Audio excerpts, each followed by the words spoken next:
From the Cronkite Studios in downtown Phoenix, this is Cronkite News. Record-breaking temperatures are in this weekend's forecast, how you can beat the heat, and what the Phoenix Fire Department is doing to help. Plus, it's hard to keep the green without water. Why golf courses are worried they won't have enough for the summer season. Did they fix your heart? And how Phoenix Children's Hospital was able to save that little girl's life, all by using this colorful heart replica. Cronkite News starts now. Good evening and welcome to Cronkite News. I'm Alexis Solari. And I'm Cooper Gardner. Thanks for joining us. Arizona is expected to break records when the temperature reaches 115 degrees this weekend. The last time it was this hot so early into the year was July 5th, 1983.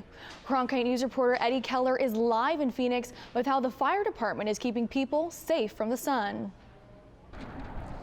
I've only been out here for a few minutes and it's very windy, but I can already feel the heat. I spoke with the Phoenix Fire Department and some individuals within the community to see what they're doing to help Phoenix's homeless population stay cool this weekend. The Phoenix Fire Department is promoting a new initiative to help get water to the homeless population during these hot summer months. When they go to the homeless shelters, there's going to be a cold bottle of water waiting for them. Captain Rob McDade is encouraging people to bring water to donate at fire stations in Phoenix. You can bring down a case, you can bring down 3 bottles, they can bring down 1 gallon, but we're going to get them to the homeless shelters and we're going to make sure that we keep the homeless hydrated. They are partnering with Central Arizona Shelter Services after last year's record heat. Approximately 10 homeless individuals died on the street during the summer months due to heat-related illness. But it isn't just the fire department reaching out to help hydrate the homeless. We're at 3030 West Van Buren, and this is a place where we do hydrant, where we hand out water and food and sandwiches and the needs that people need on the street. And we've been here 17 years. That is Richard Lee Smith. He heads up a ministry called My Father's House that set up a hydration station. You know, we keep a lot of water. It's cold. We freeze it, and a lot of people take frozen bottles of water because get down the road a block or two, and it's already melted. So. And he says they never turn anyone away. They can come by here anytime and be able to get water if they need water, and also we hand out a lot of fruit too. You know, it's cold and it's refreshing. And if you want to donate water, you can visit any Phoenix fire station or find a hydration station near you. Live in downtown Phoenix, Eddie Keller, Cronkite News. The National Weather Service says a severe heat warning is serious business. It means the heat can be more dangerous than the deep freezes that occur in colder climates. Emergency rooms in Arizona treat hundreds of heat stroke victims each year. But there are ways to protect yourself. First, drink water before you are thirsty and before and during strenuous outdoor activities. Plan your time in the sun to avoid the hottest part of the day in the afternoon. Keep an eye on your elderly neighbors and provide a cool place for your pets with plenty of water. The dry, hot weather is a deadly combination for starting wildfires. Crews are currently fighting 6 wildfires in the Coconino and Tonto National Forests. New fires today include the Burt wildfire and Jack Fire. Though started by lightning, fire managers are letting the Jack Fire burn to maintain a healthy ecosystem. Still ongoing from yesterday are the Pivot Rock, Mormon, Cowboy, and Juniper fires. All 6 fires were started by lightning and are under control. Fire departments from across Arizona came together to break down what we can expect this wildfire season. And we got a first look at a new weapon in this year's battle. Reporter Joey Carrera visited Mesa Gateway Airport to see this new resource in the sky. We've all been watching as temperatures creep higher and know that the scorching summer heat marks the start to wildfire season in Arizona. May and June are probably our hottest, driest times of year, and that's when we get the most human start. Intense heat and lightning strikes certainly contribute to fires, but Carrie Templin of Tonto National Forest says they're not the main cause. People go out to camp in the woods and we get abandoned campfires, and people go out and do target shooting. And according to the Bureau of Land Management, Arizona has had more than 600 fires this year alone. Firefighters on the ground now have a new resource in the sky to help battle blazes on land. We like to get these out there, and what these are used for is not so much to put the fire out, It's also to lay down a lot of moisture and use that retardant to slow the fire. And what that does is it gives the firefighters on the ground opportunity to get in there and get those fires taken care of and put them out. The Arvo RJ85 is equipped to hold 3,000 gallons of fire retardant, equal to 27,000 pounds for firefighters on land. Like I said, the tank itself is a piece of artwork, really. The new jet engine aircraft based in Mesa cuts the plane's response time in half. But the Forest Service reminds us we still need to do our part to prevent fires. I always say is just be extra careful because, anytime we have one spark, it can start a wildfire, especially this time of year. The plane parked at Phoenix Mesa Gateway is just one of 20 across the United States. They're also used to fight fires in Canada and Australia. In Phoenix, Joey Carrera, Cronkite News. Changes could be in store for customers of Arizona's largest electric utility company. Kicking off a year-long review, Arizona Public Service outlined ideas for customer rates. One idea is to increase residential electricity rates. That increase will be around 8%. Also, APS is looking to move most people to billing plans that increase bills based on use during peak hours. Another change is in solar. APS wants to end its solar power buyback plans. If you already have solar, your current rates are locked in for 20 years from when solar was connected. APS hopes these new rates will be in effect by July of 2017 for its 1.2 million residential and commercial customers. A farm on the outskirts of Gilbert has caught the eye of the federal government. The farm at Agritopia is a role model in urban agriculture, according to the U.S. Department of Agriculture. Deputy Undersecretary Ann Bartuska toured the facility this morning. The farm is part commercial operation, part community garden, and a good example of how farming can help the fabric of a neighborhood. Bartuska says she's learned a lot about how to develop an urban farm in a dry climate with lots of sunshine. It's a good example of what you can do in these regions. Some people think maybe it's too dry to have really good, diverse agriculture, but it's clearly not. It's a wonderful setting. The farm at Agritopia tends more than 200 different crops each year. We saw it coming. Another year of drought and reservoirs at record lows. Lake Mead is the latest man-made reservoir falling far below normal water levels. Cronkite News reporter Jawei Jia takes a look at what we can all do to save water. The water shortage affects everyone in Arizona. Among the hardest hit so far are the operators of golf courses. Some are even taking drastic measures to save water. Among the hardest places hit by drought are Arizona's golf courses. Because in the summer, golf play goes down, and you have to use more water. You have to also fertilize and cut the greens and cut the course and maintain it. Apache Sun Golf Club will close from May through September.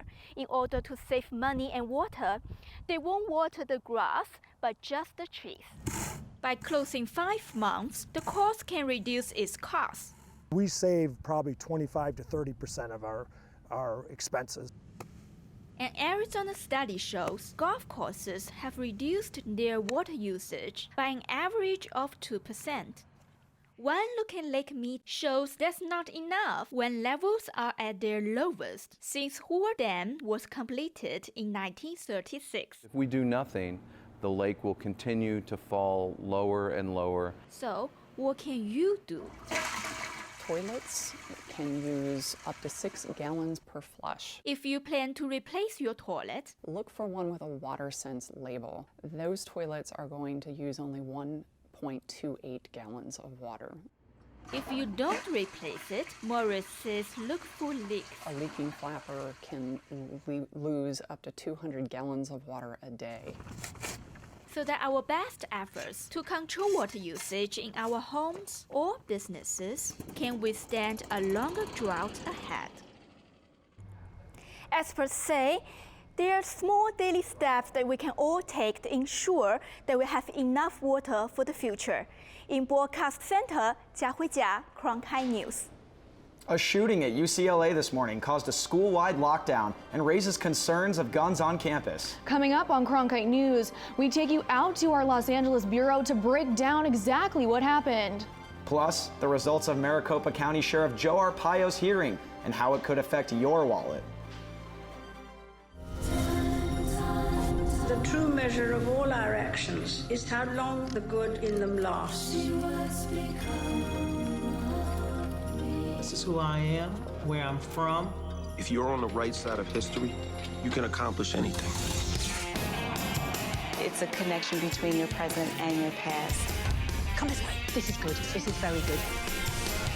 We are attempting to fulfill the promise of America. The stories about who we are shape us. This chance to go through a time machine. Good heavenly days. We should know our history. It informs, but it doesn't constrict you. It's a framework to carry out human activity. The sky is the limit. It started a long time ago. For only the third time in the award's 74-year history, a Phoenix-based news operation wins the prestigious Alfred I. DuPont Columbia Award for Excellence in Broadcast Journalism. And this year, that news operation is Cronkite News, the news division of Arizona PBS, honored for its work on the groundbreaking documentary, Hooked, Tracking Heroin's Hold on Arizona. Cronkite News at Arizona PBS, award-winning journalism you can count on from the station you trust. The UCLA campus was on lockdown for hours this morning after 2 people were found dead. Cronkite News reporter Giselle Cancio is live in our Los Angeles bureau with the latest on how this all unfolded. Giselle? Alexa, a frightening situation here just 4 miles away in Westwood at UCLA's campus ended in a murder-suicide. It all started at 10 o'clock this morning when the UCLA Dispatch Police Center received a call about 3 shots fired and a potential gunman on campus. Officials responded to the disturbance at Bolter Hall, and a Bruin alert went out to all students who are in their final week of classes to find a secure location and deny entry. By 10:30 a.m., numerous armed LAPD and university police officers were on scene as they worked to clear campus buildings floor by floor. Around noon, LAPD Chief Charlie Beck confirmed in a press conference that the incident had been contained and was ruled a murder-suicide between 2 males. The investigation is still ongoing, and it is unclear if the victims were students. Live from Los Angeles, Giselle Cancio, Cronkite News. The judge in Maricopa County Sheriff Joe Arpaio's racial profiling case ruled that victims should be compensated. U.S. District Judge Marie Snow says Maricopa County must pay at least $1,000 to each person who, against court orders, was detained on the suspicion they were in the country illegally. The judge will consider other issues, including possible criminal charges against the sheriff, on June 30th. Cronkite News is continuing coverage on the Arpaio hearing. For a full rundown of the hearing yesterday and images from protests outside, go to cronkitenews.azpbs.org. Arizona Senator John McCain opened a new campaign headquarters in Tucson yesterday, saying he faces a tough re-election bid against Representative Ann Kirkpatrick. McCain spoke to supporters and commented on Donald Trump's run for president. If anyone here 6 months ago predicted that that Donald Trump would be the nominee of the Republican Party, please raise your hand. If you just raised your hand, you're lying. In previous interviews, McCain has said GOP leaders who refuse to accept Trump as the party's nominee are out of step with the Republican voters who have chosen him. However, McCain hasn't appeared on the same stage as Donald Trump. Donald Trump may be the presumptive Republican nominee, but he is receiving plenty of criticism after the release of internal documents in the Trump University case. The documents revealed playbooks with detailed scripts for persuading prospective students into enrolling for the most expensive courses. They included information on how to select and identify elite students based on their liquid assets. Some students who spent thousands of dollars claim Trump's real estate classes defrauded them. Democratic presidential candidate Hillary Clinton took the opportunity to claim that Trump and his employees took advantage of vulnerable Americans' finances. This is just more evidence that Donald Trump himself is a fraud. He is trying to scam America the way he scammed all those people at Trump U. Trump recently called the judge who ordered the release of the playbooks a hater. No other comments from the Trump campaign on the case have been released at this time. Ahead of the Summer Olympic Games, Brazil released a new test for the Zika virus. This one promises to detect the virus faster than any other in Brazil. In just 20 minutes, patients can know if they have the Zika virus. But developing this faster lab test took much longer than that. After at least 8 months of research, the new Zika test was finally approved by a Brazilian health surveillance agency. Before this test, patients who thought they contracted the Zika virus would have to wait at least 3 weeks for their lab results. French investigators may now be one step closer to finding out why Egypt Air Flight 804 crashed into the Mediterranean Sea. The French vessel Laplace detected signals from one of the Egypt Air Flight's black boxes, which could be flight data or the cockpit voice recorder. The French Aircraft Investigation Committee said it confirmed the black box signals today, bringing them a step closer to locating the plane. The Airbus A320 crashed on May 19th on a flight from Paris to Cairo, killing all 66 people on board. Since then, authorities have been searching for wreckage and the plane's data records, which could reveal evidence about what caused the crash. From self-driving cars to online banking, it seems like the capabilities are endless. But how far can technology go before it becomes too much? Coming up on Cronkite News. University professors break down today's tech and answer just how likely it is for humans to be replaced by robots. And another breakthrough in technology, how Phoenix Children's Hospital is printing hearts and saving lives. We are here tonight to explore tough issues. You've got to have people around you who aren't just laying rose petals in front of your way. And I kid you not, this is true. Trust is everything. This has been so much fun. It's about reaching people. There are more players on the world stage. The issues are more complex. We ask the questions that take us closer to the truth. What happened and what might happen. Because that's what we do. Would you like doing something like I do? I couldn't do this. I'm not qualified. I was thinking exactly the same thing. Hi, I'm Charlie Rose. As part of the Walter Cronkite School of Journalism and Mass Communication at ASU, Arizona PBS is providing a state-of-the-art venue for the next generation of journalists. From newsrooms in Washington, Los Angeles, and here in Phoenix, students engage in real-time, real-world news reporting, broadcast production, and online innovation. The Cronkite School and Arizona PBS working together in new ways to bridge the classroom to the community in the digital age. Phoenix Children's Hospital is breaking the mold when it comes to the operating room, and they're doing so with a printer. Reporter Christina Tatro met with one family to see just how special prints helped save their daughter's life. This is a different kind. 2.5-year-old Gemma Starks wasn't supposed to make it. It's hard to talk about. Told us that she was very, very sick, and she had been born without the right side of her heart.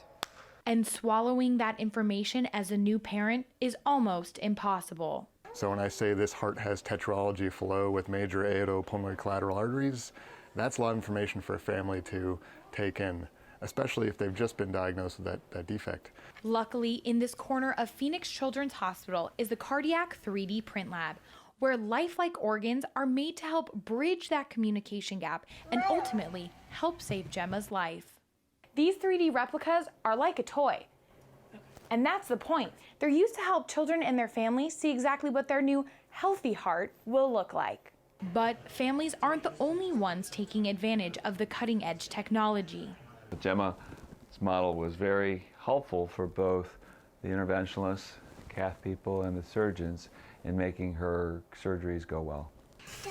Gemma had her first open heart surgery at just 8 days old. Now almost 3, she's already had 4 surgeries. But the Starks family stays confident. Everything they've been talking to us about made sense. For the first time, we understood this fight. And It's a lifelong fight for Gemma. In Phoenix, Christina Tatro, Cronkite News. The Cardiac 3D Lab was one of the first of its kind here in the U.S. and works with 15 other facilities around the globe and is fully grant funded.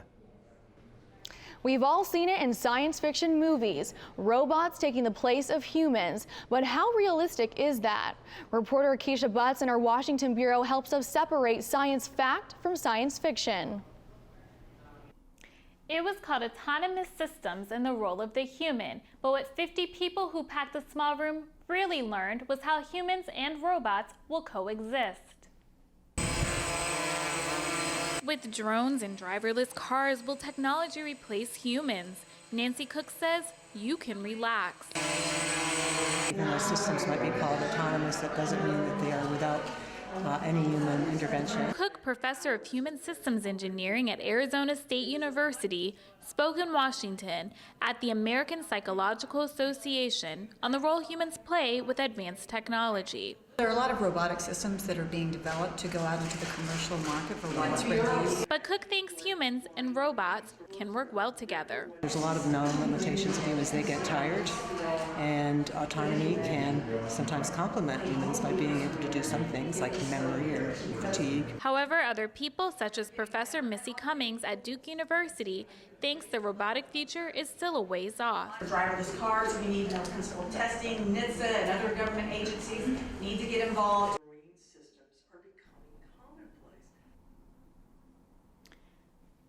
Cook says the best possible work is to combine humans and autonomous systems like a team. Live from Washington, Keisha Butts, Cronkite News. With all this new technology, we want to know how it affects your children's safety. If you're an Arizona parent or teacher, the Public Insight Network wants to hear from you. Tell us if you're worried about kids' online activities and how you monitor their screen time. Just head over to cronkitenews.azpbs.org and fill out the pin form. After a devastating fire left their building in rubble, one Arizona landmark is working to rebuild. Coming up on Cronkite News, we show the progress on Cave Creek's Buffalo Chip Saloon and where you can still enjoy the saloon's music and bull riding.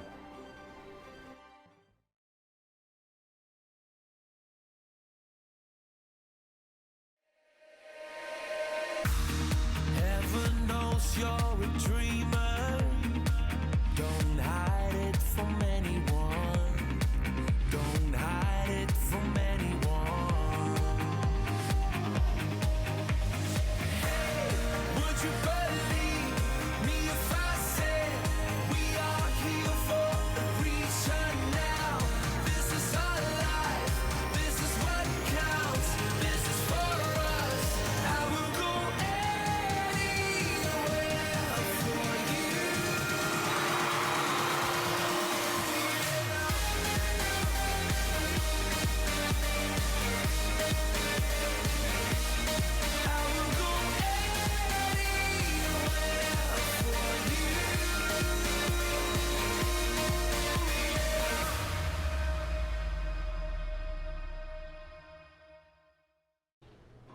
Football and country music. You can find both at Buffalo Chip Saloon in Arizona, but today only part of it is still standing. Cronkite News reporter Jacob Padilla spoke with the owner of the local bar, who says he's ready to make a comeback.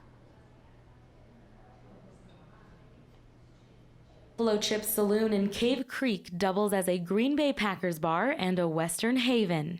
It was all wood and a real rustic Western look, but that rustic look kind of led to the demise of the building. On Thanksgiving Day in 2015, smoke filled the air as Larry Went's country hotspot went up in flames. Investigators ruled the fire arson, something Went never prepared for.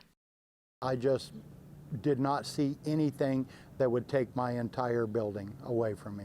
According to DPS, arson rates in Arizona have been steady the past 10 years. And while we haven't seen any decrease, Senior Fire Inspector David Fabach says the community is becoming more aware of fire hazards. We're having more arson fires than we are accidental or undetermined anymore.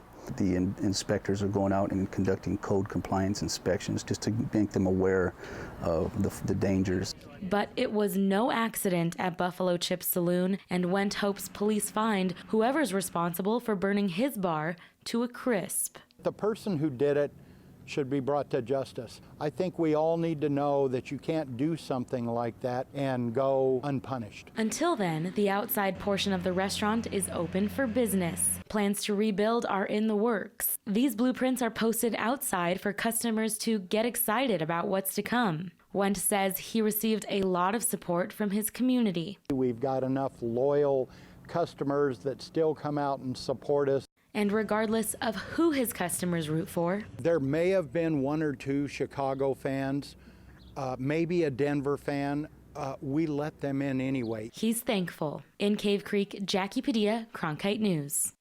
Cronkite News is proud to be the news division of Arizona PBS. Here's what's coming up on Arizona Horizon and PBS NewsHour.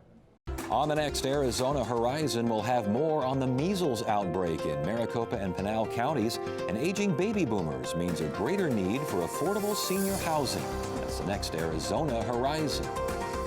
I'm Hari Srinivasan on the next NewsHour, a preview of Gwen Eifel's interview and town hall with President Obama from Elkhart, Indiana. That's Wednesday on the PBS NewsHour.